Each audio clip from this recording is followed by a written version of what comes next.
DJ Santosh exclusive. फंसे हो माया के घेरा मावो तेरे काले जाचाने लगे है तुर मुरबानी कैसे बाला हो तोला मरवारी आबे तेहा बेरहाला गाबो हमन दो मरवारी आबे तेहा बेरहाला गाबो हमन दो फंसाई माया के घेरा मावो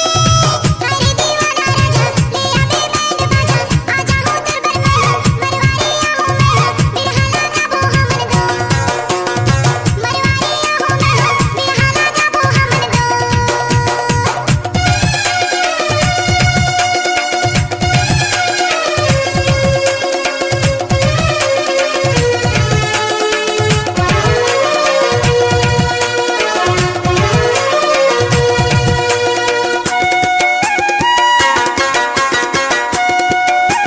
संतोष जाके तो ना करूंगा ग्राफर आई माया के खातिर में भले हूँ बेहा है गा भले हूँ बेहा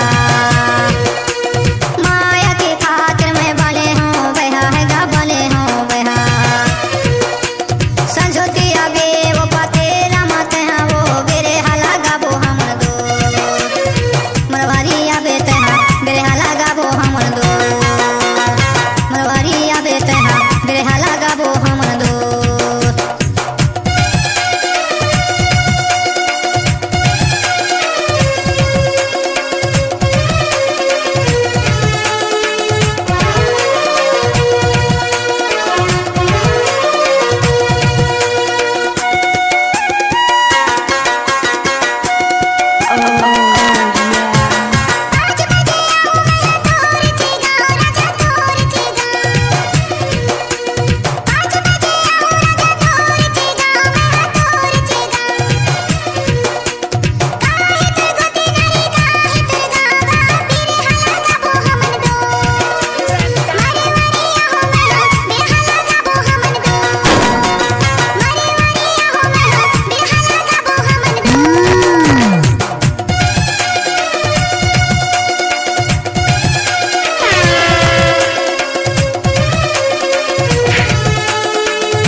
फंसे हो माया के घेरा मावो तेरे काले जाचाने लगे है कैसे बाला हो तोला मरवारी आबे बेरहाला गाबो हमन दो मरवारी आबे तेहा बेरहाला गाबो हमन दो फंसे हो माया के घेरा मावो तेरे काले जाचाने लगे है तुर मुरबानी कैसे बाला हो तोला मरवारी आबे तेहा बेरहाला गाबो हमन दो मरवारी आबे तेहा बेरहाला गाबो हमन दो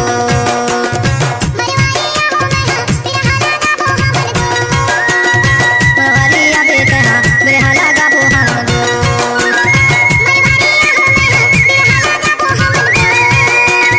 मरवारी आबे तेहा बेरहाला गाबो हमन दो